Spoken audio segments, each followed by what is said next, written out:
Na malom a novom pútnickom mieste na Galambe neďaleko Fiľakova medzi Radkou a Čakanovcami sme v poslednom čase boli aj my s kamerou niekoľkokrát. Ešte pred príchodom daždivej jesene či mrazivej zimy podarilo sa kompetentným osobám, bratom františkánom a aktivistom z tejto osady zrealizovať ďalšie dve veľké momenty.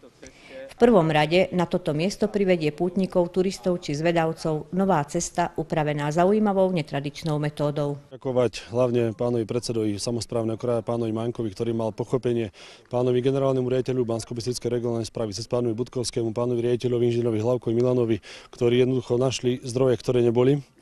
Spravili z tých zdrojov nejaký sumár a táto cesta je hotová. Ja verím, že týmto ľuďom bude slúžiť dlhé a dlhé roky. Aj obyvatelia Čakanové sa tešia tomu, že táto cesta je hotová a dúfajú aj v tom, že v budúcom roku takú istú oslavu, ako dneska sme spravili, to znamená, že zahájenie tejto cesty, tak aj z opačnej strany, to znamená, že od Galamby až po Čakanovce bude spravená táto cesta a naši veriaci tiež s radosťou príjmu takúto správu. Najväčšiu radosť však majú domáci osadníci, ktorých je tu už len zo pár. Domov sa však potrebujú pohodlne dostať. Samozrejme, že myšlienka, ktorá pred pár rokmi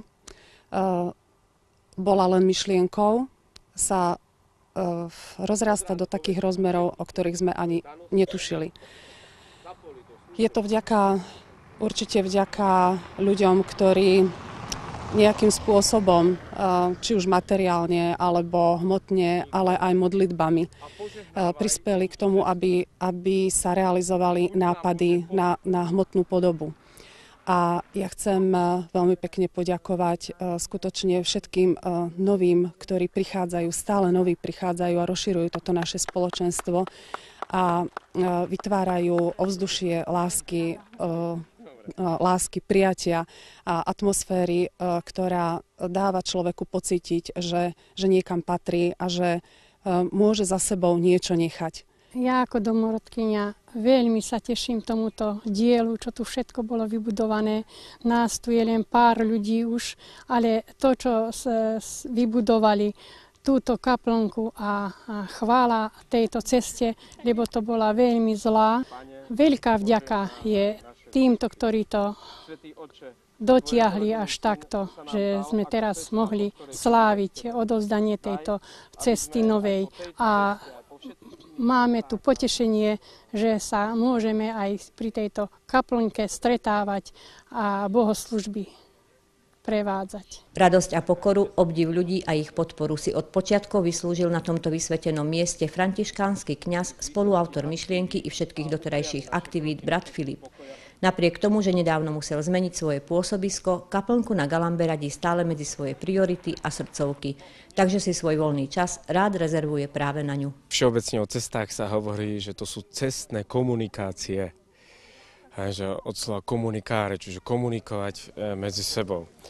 A od toho, ako vyzerajú tie naše cesty, tak od toho sa uľahčuje naša komunikácia, že ľudia môžu prísť, môžu sa stretnúť a môžu pohovoriť o tom, čo ich teší alebo aj čo ich páli.